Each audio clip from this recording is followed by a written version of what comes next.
Bom, nós estamos agora em gravação, né, para a gente postar depois no YouTube a mensagem dessa noite. E quero agradecer desde já, a presença de todos que nos assistem pelo YouTube. Nós estamos numa série de mensagens desde o começo do mês de janeiro, baseado no livro de Atos dos Apóstolos. Estamos nos capítulos finais deste livro. E hoje vamos ter a penúltima mensagem desta série, quando vamos falar sobre a viagem de Paulo direto para Roma, quando ele, já respondendo pelo processo, vai ao encontro do tribunal superior de lá, não é, para poder ser julgado na última instância do sistema jurídico romano. E essa viagem é uma viagem que tem muita coisa para poder falar ao coração da igreja daquela época, para a igreja de hoje também, porque vai falar muito sobre essa responsabilidade que a gente tem de realizar a missão de Deus no mundo. Por isso que o tema da mensagem de hoje é realizar a missão de Deus no mundo. Como que a gente faz isso?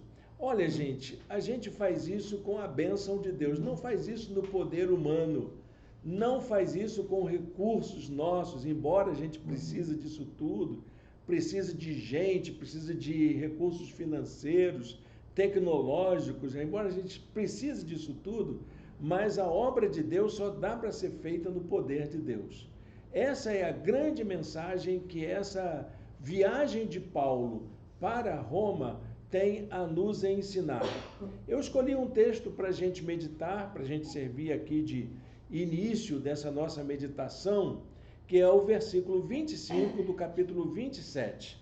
Assim, tenham ânimo, senhores, creio em Deus, que acontecerá do modo como me foi dito.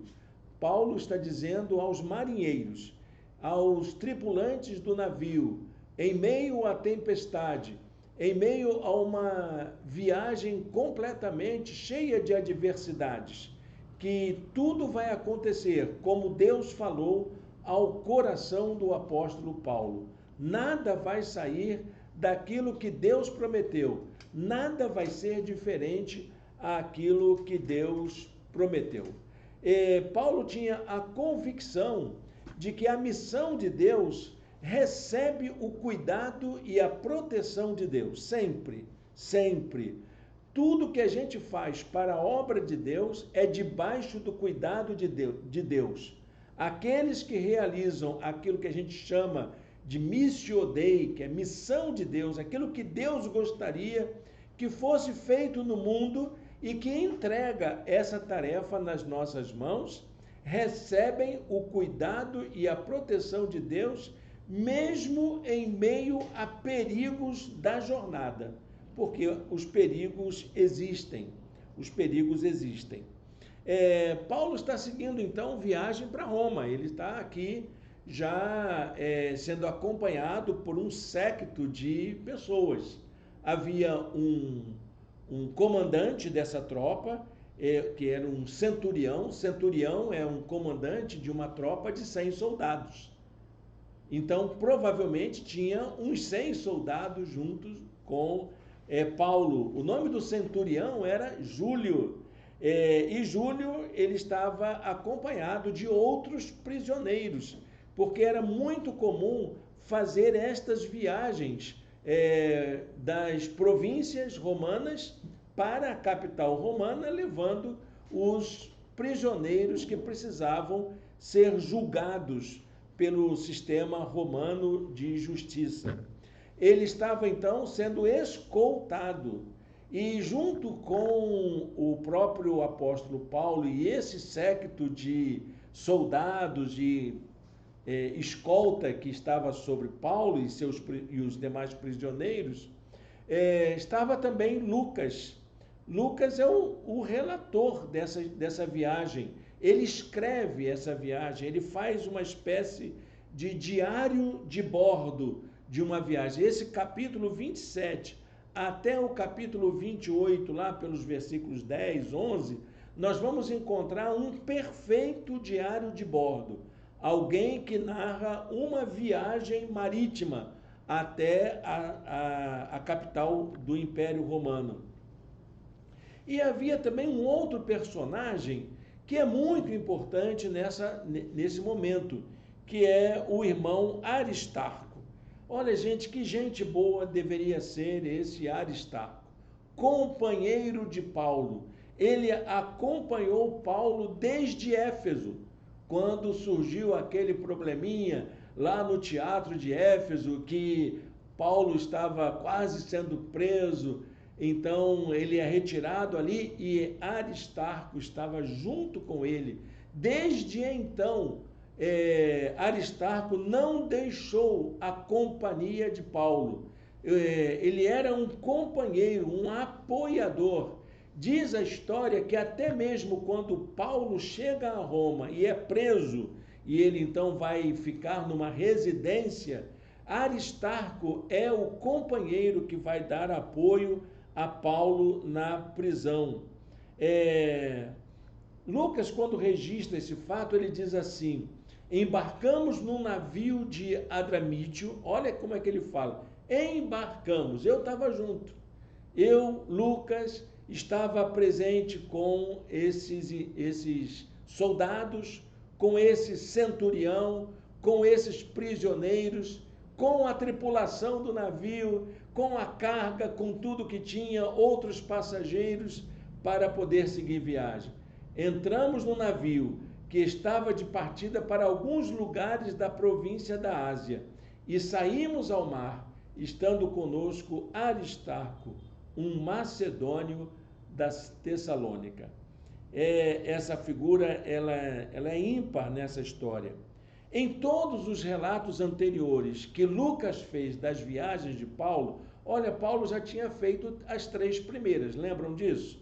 Teve a primeira viagem missionária junto com Barnabé, depois a segunda e a terceira viagem junto com Silas, e agora ele faz uma nova viagem que não é missionária, mas acaba tendo uma característica de oportunidade para dar um testemunho vivo do poder de Deus por onde ele passava.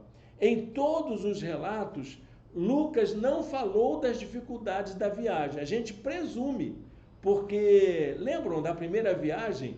João Marcos, ele saiu fora, ele não queria mais saber disso, achava que a viagem era coisa muito difícil. Será que era difícil mesmo? Nesse relato de viagem que Lucas faz, aí a gente vai ver que era difícil mesmo.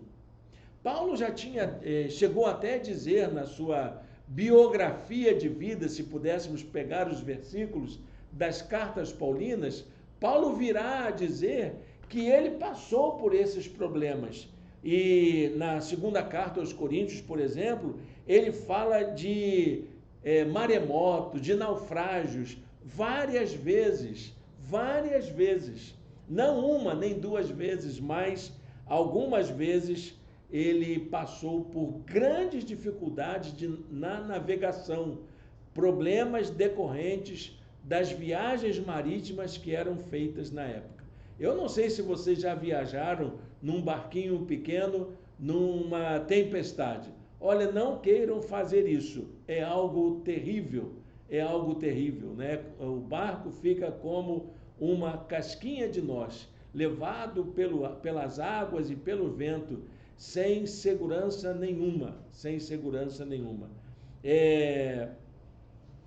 Lucas, quando faz esses relatos de viagem, como se fosse um diário de bordo, ele menciona como Paulo foi presente na vida daquelas pessoas, como Paulo foi influente, como ele interveio nessas situações para dar direção, para dar encorajamento, para redobrar o ânimo das pessoas que, com certeza, por mais experientes que fossem, ficariam apavoradas pela força das ondas, pelo ímpeto das trovoadas, pelo ímpeto do vento, do temporal que caía sobre eles.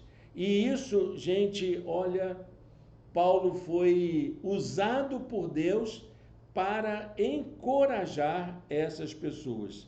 A intenção de Lucas com esses registros era mostrar como Deus estava livrando Paulo dos perigos da viagem. Deus tinha um propósito de fazer com que Paulo chegasse a Roma. E não havia nenhum problema que viesse impedir isso. Deus havia garantido a Paulo que ele chegaria a Roma, independente do que viesse a acontecer.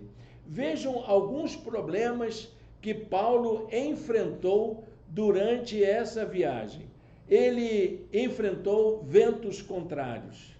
Ele também enfrentou um ritmo lento, né? A calmaria, o lugar de tranquilidade. O navio começou a ter baixa velocidade durante a viagem. Nós vamos encontrar também decisões equivocadas do capitão do navio e tomando decisões que ele não poderia tomar, ele deveria esperar o tempo sem tempestade para poder sair, mas ele resolveu continuar a viagem apesar dos riscos que iriam sofrer. Enfrentou forte tempestade e ele também enfrentou um naufrágio. Aí eu coloquei os relatos, né, dos textos. Se você depois quiser em casa, é só pegar aí essas anotações e dar uma olhadinha como que isso foi real na vida dessas pessoas. E como Deus livrou a cada uma, Paulo e toda a tripulação, todos os prisioneiros, como que Deus livrou a todos com a sua forte mão. Esses problemas que foram mencionados aqui, eles servem como se fossem metáforas do cuidado de Deus sobre as dificuldades da vida. Então a gente vai ver vento contrário, ritmo lento, decisões equivocadas, forte tempestade, naufrágio, foram reais, mas a maneira como Lucas registra para dizer que nas dificuldades da vida, Deus sempre está nos protegendo. Deus sempre protege a gente das nossas tempestades. Eu estava pensando nisso, passei a semana pensando nisso, escrevi a pastoral do boletim dessa semana sobre esse poder de Deus, né? Há até aquele maravilhoso ditado popular de que depois da tempestade vem a bonança. Eu achava que estava na Bíblia. Procurei, não achei essa afirmação. Por isso que eu fiquei pensando nisso. Achei lá no Salmo 107, não é? O Salmo do Marinheiro, que diz que Deus é aquele que acalma a tempestade. Ele sempre acalma a tempestade. Bom, a Bíblia diz que o choro pode durar uma noite, como lemos na devocional do início do nosso culto, não é? O choro pode durar uma noite, mas pela alegria, pela manhã vem a alegria. Essa é a promessa divina. E, de fato, após o período de turbulência, das adversidades, a vitória de Deus sempre prevalece. O propósito de Deus sempre prevalece, apesar das nossas lutas, das nossas dificuldades. Nada, de forma alguma, poderia impedir que Paulo chegasse a Roma. Esse era o propósito de Deus. O Senhor queria que Paulo estivesse lá, de tal forma que todos que estavam no navio foram abençoados para chegarem em segurança até a terra firme. Dessa forma, diz Lucas, todos chegaram a salvo em terra. Ah, mas e o navio? O navio foi para o espaço. E a carga? A carga toda teve que ser descartada. Toda ela foi descartada. É como uma metáfora de que os bens materiais, eles não significam nada, porque o que Deus quer fazer valer é preservar a nossa vida. Deus está cuidando de cada um de nós. E tudo isso tem a ver com o propósito dele para a nossa vida. Ah, mas e os bens? E as condições materiais? E as minhas posses? Como é que fica isso? Não se preocupe. Deus vai cuidar de você. Deus vai cuidar da sua vida. A vida vem em primeiro lugar. Em primeiro lugar.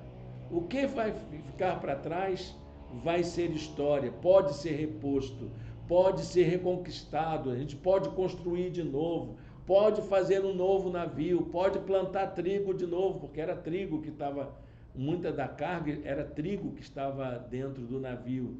E agora a vida não se repõe. Vida, quando se perde, perde-se para sempre.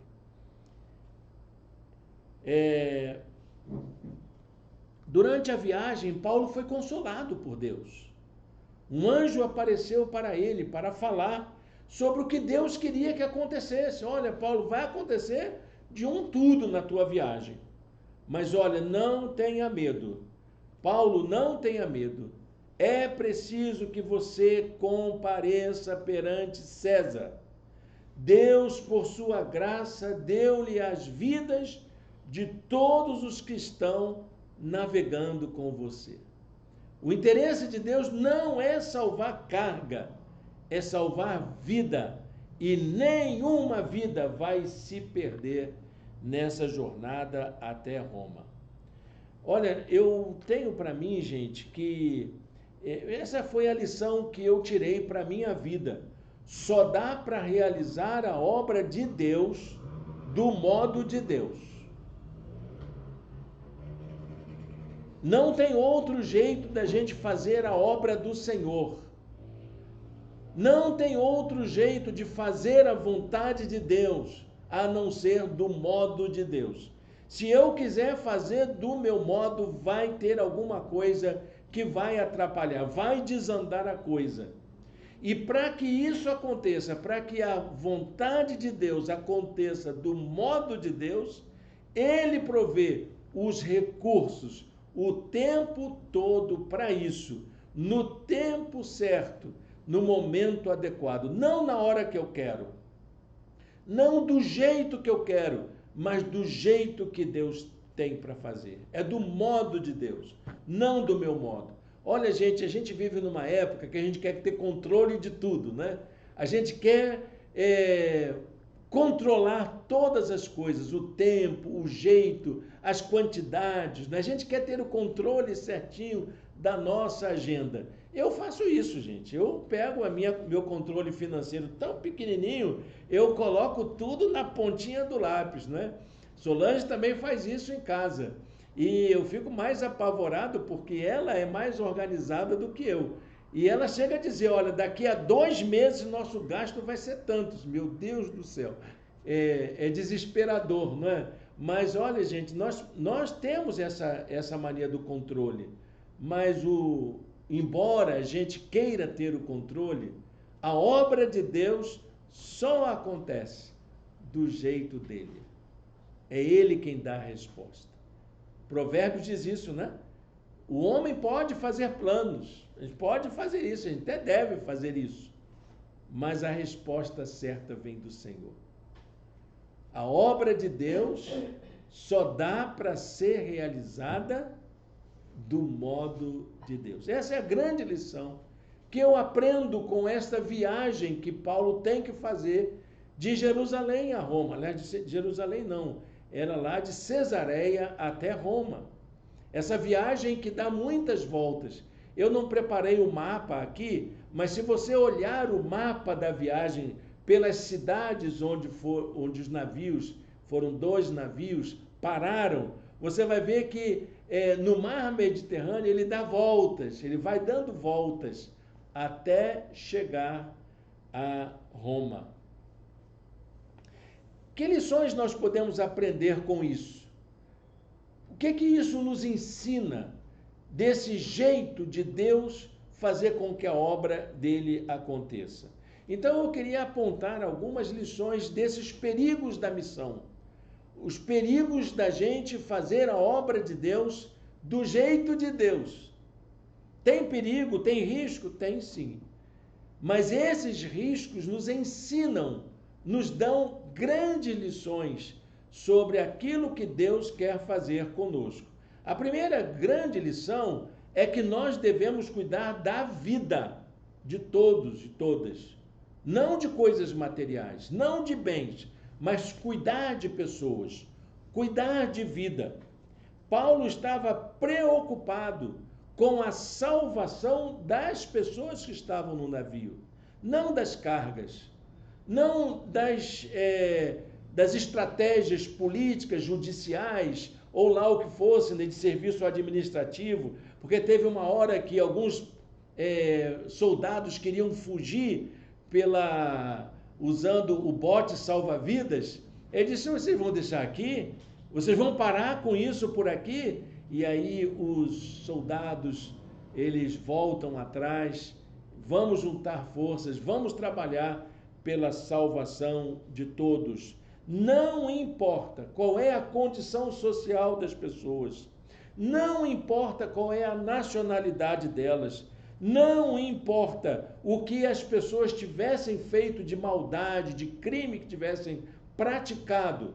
O importante para Paulo e da vontade de Deus para aquele grupo era que todos fossem salvos, todos, sem deixar ninguém de fora. E olha que a gente fez a lista de quem estava no navio, né? Tinha soldado, tinha centurião, tinha autoridade, tinha capitão, tinha prisioneiro, tinha marinheiro e tinha o apóstolo Paulo, irmão Aristarco e irmão Lucas. Quem deve ser preservado? Todos. Ninguém fica de fora. Como é que é a expressão que de vez em quando a gente lê, não é? Ninguém larga a mão de ninguém. Vamos todos chegar em segurança.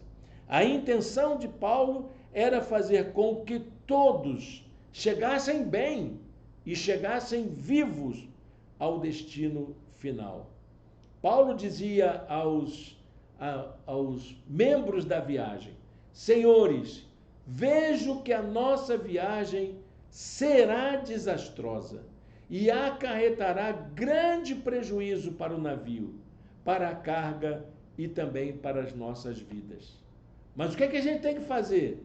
Preservar a carga? De coisa nenhuma. Vamos preservar a vida. Vamos cuidar de vida. Vamos cuidar de gente, para que as pessoas sobrevivam em meio à tempestade. A segunda grande lição que a gente aprende com esses perigos da missão é que nós precisamos promover encorajamento para todos, porque o desânimo vem. A gente enfrentar perigo não é fácil, né? Eu nunca enfrentei uma tempestade em alto mar, nem atravessando de barca. Quando começa a fechar o tempo, eu não entro na barca. Já me contaram histórias tremendas de travessia daqui do Rio para Niterói, de Niterói para o Rio, né? De tempestades curtas. Eu não atravesso nem a ponte, porque dizem que ela balança com tempestades. Não, deixa eu ficar quietinho aqui que é mais seguro. Dizem que água não tem cabelo, né? Não é verdade? Não tem onde você se agarrar. Então deixa eu ficar quietinho no meu canto, tá tudo certo. A tempestade vai passar e a gente vai conseguir chegar lá. Agora, e se acontece o problema? Os problemas acontecem, dificuldades acontecem. A gente tem perdas que acontecem no meio do caminho, a gente tem prejuízos que acontecem. O que fazer? Paulo, ele teve que intervir 4 vezes durante a viagem, 4 vezes, para dar palavra de encorajamento a que todos confiassem no cuidado divino. Sabe aquela coisa de dizer assim, Deus proverá, Deus vai cuidar, gente, a gente vai morrer. Deus está provendo, não vai se perder ninguém. Paulo teve que intervir 4 vezes. E as palavras dele nem sempre eram bem aceitas. No começo houve a reação do capitão, houve o discurso para a tripulação, houve o perigo da tempestade quando começa, que tem que abrir mão de tudo. Houve até aquela coisa das pessoas estarem tão apavoradas que não tinham condições de comer. Gente, vamos parar, vamos nos alimentar para que a gente possa resistir quando a coisa piorar. Se a gente não se alimentar, nós não vamos ter condições de sobreviver. A carga do navio e o próprio navio servem como metáforas dos bens materiais em nossa vida. O que eles significam? Eles são muito importantes, claro. O navio ajudaria a chegar até o destino. A carga, ela traria riqueza para muitas pessoas, mas elas são de menor importância quando o assunto é a vida. O valor da vida não está nas coisas, mas está na pessoa, no significado de cada um. Cada um tem uma história de vida. Cada pessoa que estava ali tinha alguém que estava esperando lá em terra firme, alguém que estava velando pelas suas condições de vida, alguém que tinha esperança de reencontrar. Por isso, gente, é bom a gente lembrar, mesmo com os perigos, toda pessoa é importante. Todos, independente de quem seja. Mesmo aquelas pessoas que a gente acha mais desprezíveis. Mesmo aquelas pessoas que a gente acha assim que não serve para mais nada. Está perdido. Mas para Deus ninguém está perdido. Todas as pessoas são importantes. Não importa o valor social, afetivo de cada um. Vida para Deus é o que mais importa. Paulo, quando estava falando sobre alimentação, ele diz assim: mas agora recomendo-lhes que tenham coragem, pois nenhum de vocês perderá a vida. Pode perder a roupa, pode perder o dinheiro, pode perder a mercadoria, pode perder até o navio, mas a vida não vai perder. Apenas o navio será destruído. Por isso que Lucas registra, todos chegaram a salvo em terra firme. A terceira lição que eu aprendo com esses perigos da jornada é que nós precisamos aprender a servir uns aos outros. Nós não podemos ficar na beirada, se beneficiando somente do que os outros fazem por nós. Nós precisamos aprender a ter o despreendimento para servir nas circunstâncias em que as pessoas necessitam do nosso atendimento.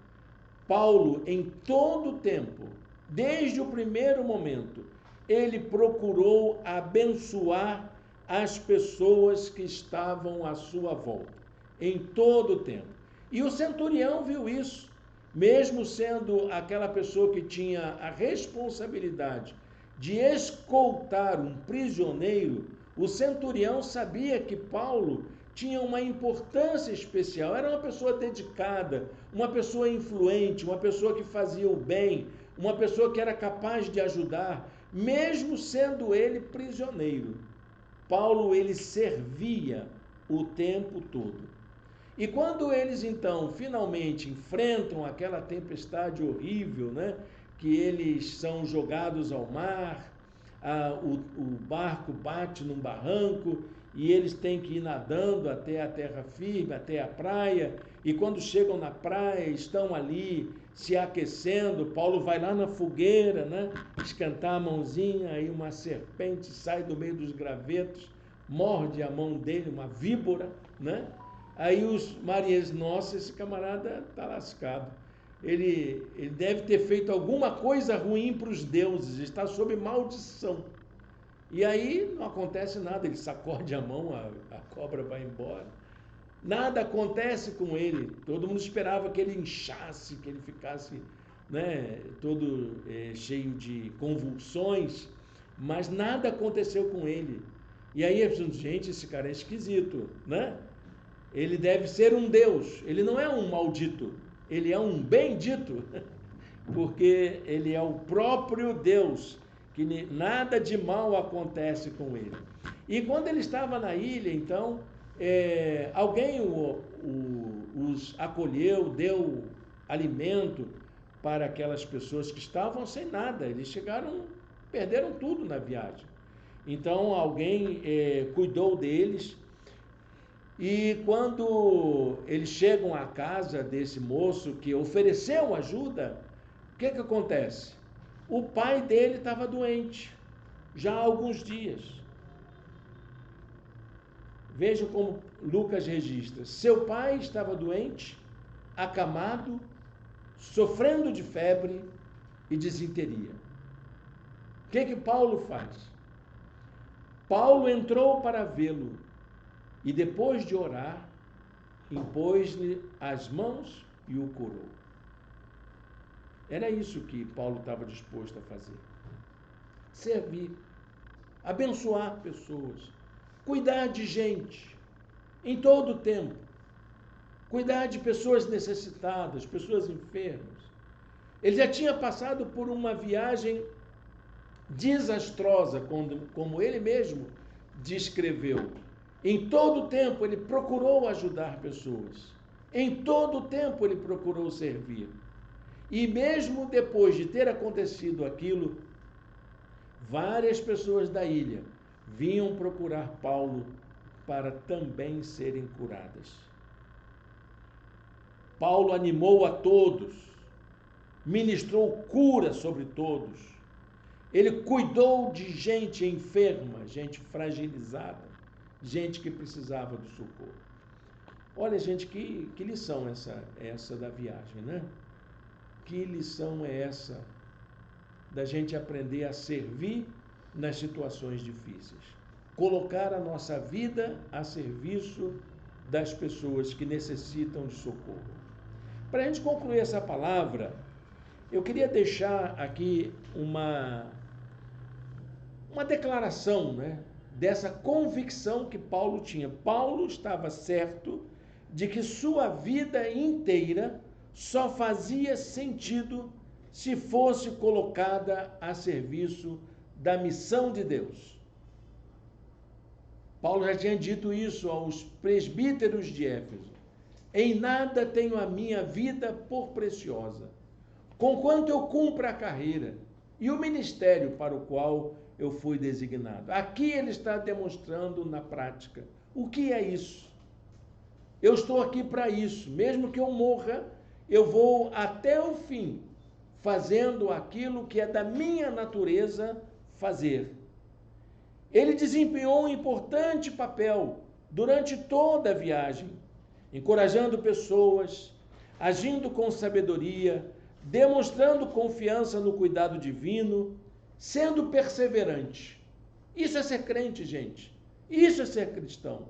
Não é viver se lamuriando, lamentando, reclamando de tudo, achando que ninguém faz nada por você, que ninguém cuida de mim, que ninguém me dá valor, e periri, pororó, e mimimi, como é que chama essas coisas? Tem crente que gosta de fazer isso o tempo todo. Paulo não, Paulo estava preso, estava numa situação adversa. Ele sabia que a vida dele estava a serviço do Senhor. E era isso que ele queria fazer. E ele fez com toda a sua dedicação. Paulo tinha um compromisso de ser testemunha da graça de Deus na sua própria vida. Ele tinha um compromisso de encarnar na sua vida os valores do reino de Deus. E isso tem a ver com a maneira como a gente coloca a nossa vida a serviço do reino. Tem a ver com o fato de que nossa vida pertence a Deus e deve ser consagrada à adoração dele. Olha que palavra Lucas registra sobre isso. Ontem à noite apareceu-me um anjo, diz Paulo, um anjo de Deus, a quem pertenço e a quem adoro. Ele está dizendo isso. Olha aqui, meus queridos, Deus veio me visitar aqui com um anjo, o Deus que eu sirvo, o Deus que eu pertenço, o Deus que eu adoro, não me desamparou. E se ele não desamparou a mim, ninguém aqui vai ficar desamparado. Amém, gente? Que Deus nos abençoe nesta hora. Feche seus olhos, fale com Deus. Vamos colocar nossa vida diante do Senhor. Quais circunstâncias que eu devo trabalhar para a obra dele? É lá na minha casa, na minha vida, no meu trabalho, nos problemas que a gente tem, para eu servir de encorajamento, de apoio, de sustentação para as pessoas que estão à minha volta. Que as pessoas vejam em mim o cuidado que eles precisam. Que eu seja a mão de Deus na vida deles. Que eu seja a mão de Deus na vida deles. Amém? Senhor Deus, eterno Pai, muito obrigado, Senhor, por esta oportunidade de meditar na Tua palavra, de conhecer, ó Deus, detalhes da vida dos Teus servos no passado, que nos servem de inspiração para nós hoje. Senhor, usa a nossa vida, Senhor, para que o Senhor cumpra os Teus propósitos, junto com as pessoas que nós amamos, que nós convivemos, que nós sejamos instrumentos do Senhor para salvar vidas que precisam ser alcançadas por Tua graça. Nós te oramos em nome de Jesus. Amém e amém. Bem, gente, estamos chegando ao final da nossa transmissão da mensagem. Eu quero agradecer a presença dos nossos queridos que estão no YouTube e que Deus abençoe a nossa vida, a nossa igreja e nos use cada dia para isso. Encerramos então aqui a nossa transmissão, já vamos continuar aqui com o nosso culto, com a ceia do Senhor e a gente encerrar com o nosso bonito amém tríplice, que já virou um hábito entre a gente. Deus abençoe e até a próxima ocasião.